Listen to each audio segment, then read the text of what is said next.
and they haven't been close calls. This is more of a feature than a bug.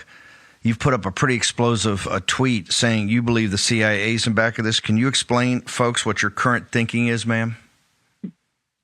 Yeah, thanks for having me on, Steve. So my thinking is that because there hasn't been any real justice for the participants in the Russia collusion hoax, and nobody part of this Obama-era machine of vengeful intel operatives, including James Clapper and John Brennan and James Comey and Christopher Wray, none of these people have been punished for their treasonous activities and their treasonous actions against President Trump. And unfortunately, because there has not been a full-scale purge within the Trump administration of the Obama and Biden-era holdovers, especially within our intelligence agencies, these individuals have now found ways to recruit their friends, right? Recruit their friends from the Obama era to get jobs inside the Trump administration. And so now what you're seeing, Steve, is you're seeing that all of these John Brennan associates, and of course we know that John Brennan was Obama's CIA director, they're all finding themselves getting jobs and referrals for jobs within the Pentagon. And so I truly do believe that there's another Obama-era intel agency coup against the Trump administration taking place right now, because you have these Obama CIA officials who are trying to stage a coup of the Trump Pentagon. But heck, yes, I agree that this is very suspicious, these people coming in. But how are they coming in? I mean, there's Trump officials that are Trump appointees and some that are Senate confirmed that are at the top of this, and also in the White House, and they have a whole vetting operation. I mean, how is this happening? I agree with you. It looks like CIA. They're from the deep state of the Brennan coaching tree. But how is this happening? One of the ways that it's happening is through the Deputy Secretary of Defense, Steve Feinberg. And Steve Feinberg has this guy working for him as a senior advisor named Tom Rakusin, and he was the director of operations for John Brennan. And so he's really honestly to blame for a lot of this. I'm told by my sources that Tom Rakusin is the guy who put forth John Edwards as a possible nominee for deputy NSA director. And, you know, if you look at who Tom Rakusin is, and it's a little hard to hear you because your phone, the connection keeps popping on your end. Every other word, it keeps popping out. I don't know if your producer can fix that. But Tom Rakusin is the guy who's referring all of his Obama-era buddies to go work inside the Pentagon. I've exposed Tom Rakusin. I've, sent the information regarding Tom Rakusin and how toxic he is to the Trump White House, to the Trump administration. And yet, for some reason, this guy still remains within the Trump administration, despite the fact that he was one of the main organizers of the Russia collusion hoax. This is the guy who cited, even in, there's actually a new book that recently came out, Steve. It's called The Mission. And it's written by a leftist who used to work at the New York Times. And it documents the history of the CIA. And it credits Tom Rakusin as being one of the main players to push back on President Trump's election victory in 2016. And it says that Tom Rakusin, as the director of operations at the CIA for John Brennan, organized the first phone call after President Trump's victory in 2016 to make sure that, quote, the Russians stole our election, quote, we must make sure this never effing happens again.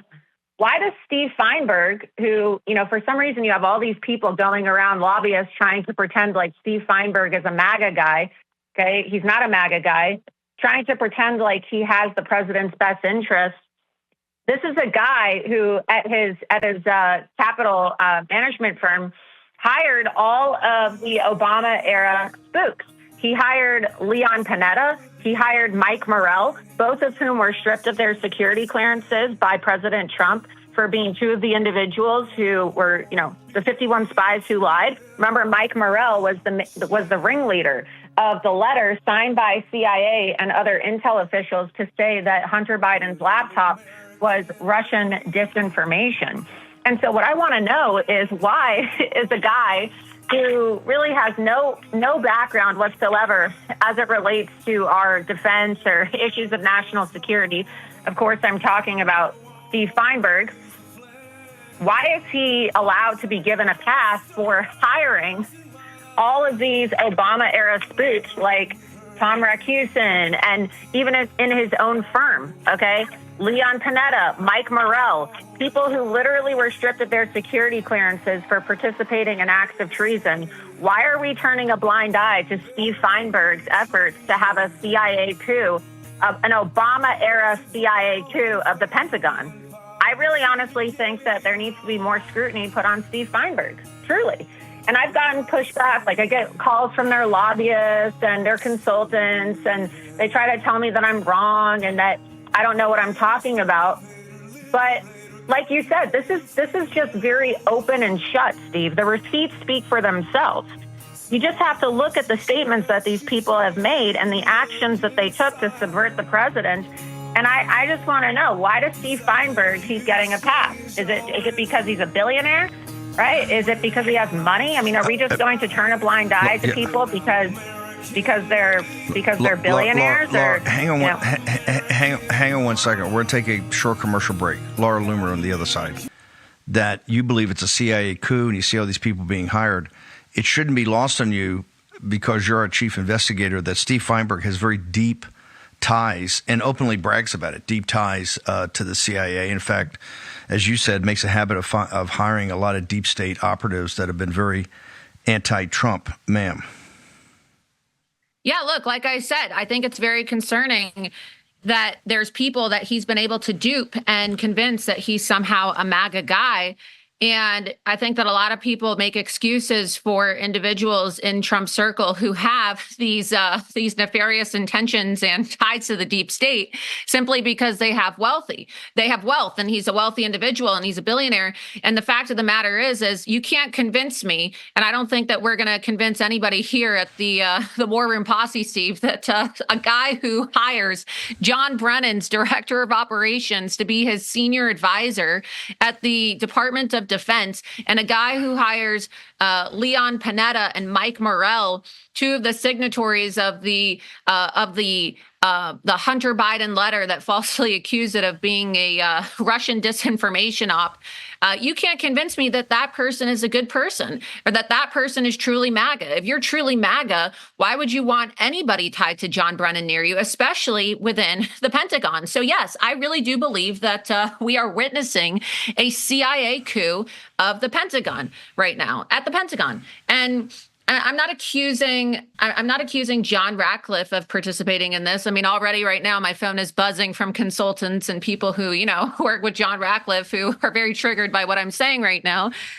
But because there hasn't been a purge of these Biden and Obama era operatives, especially individuals who came from the CIA and the FBI and the NSC and also the NSA, who are now working within the Trump administration, you're setting the president up to have another coup, to have another deep state coup, which is what we saw derail the Trump administration in the first term. And so this is why the media is losing their mind right now, and they're hyperventilating nonstop over the comments that I've made and the vetting that I'm conducting, because they don't want to force the hand of the administration and the office of PPO to have the president sign an executive mandate forcing the firing of all Obama and Biden era officials. I mean, why do we still have Biden holdovers and Obama holdovers? Just yesterday, the President Trump, had to fire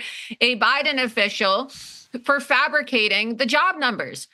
And then his True Social posts seemed to convey a level of confusion over why there were still Biden-era officials working in his administration. I don't understand why there hasn't been more action taken to identify all these holdovers. And again, if we were in March or I don't know, maybe even April, perhaps I would say, all right, I guess a couple of them snuck past the vetting process. But now I'm starting to wonder if this is all deliberate. It doesn't really seem like a bug. It's more of a feature, as you said last night when I was on War Room. And here we are almost 8 months into the Trump administration, and it seems like this is becoming more sinister more sinister. And you have advisors and people who work for the president who are actually trying to run cover for these people. Oh, he's a good guy. Oh, he has the ability to raise a lot of money for the party. Okay, I don't really care how much money Steve Feinberg has or how much money he's able to raise for the party or he's able to raise for 2028 or for the midterms. I don't really care. If he's running an Obama era CIA coup against President Trump in the Pentagon, and we know that eventually he's going to try to snipe at Pete Hegseth, isn't that a bigger problem? Are you currently working on additional names you're going to come forward with that you think ought to be removed immediately from the administration, both at the Pentagon and the intelligence services and other areas like DOJ, FBI, DHS? Are you currently working on a broader slate of names to come up with? Yeah, every single day I'm working on another list of names, and I have names in front of me now, and it's just a matter of pulling the receipts and making it irrefutable. I could post the names right now. I could just post a slate of names of all the individuals who I think should be fired and removed, but I like going person by person and, essentially, making it very open and shut, right, with the receipts. I like to make my case and then close the argument with the receipts. And then the information gets delivered to the president of the United States and his staff. And ultimately, they are the final decision makers on whether or not these people stay or whether or not they're fired. And so I don't want to just give names and allow these people to come up with excuses or have their friends and all of their investor buddies make excuses for why they should remain in the Trump administration. I have a record of providing receipts, and even the mainstream media is admitting that these are very well-researched reports. They're now forced to admit. Adam Wren from Politico, when he was interviewed by CNN and MSNBC, was forced to admit. MSNBC was forced to admit that the New York Times is recognizing that these are very calculated and well-researched reports on vetting, and that I'm doing a better job at vetting than the PPO office within the Trump administration, Steve. And so I just want people to know that John Brennan is still getting everything that he wants.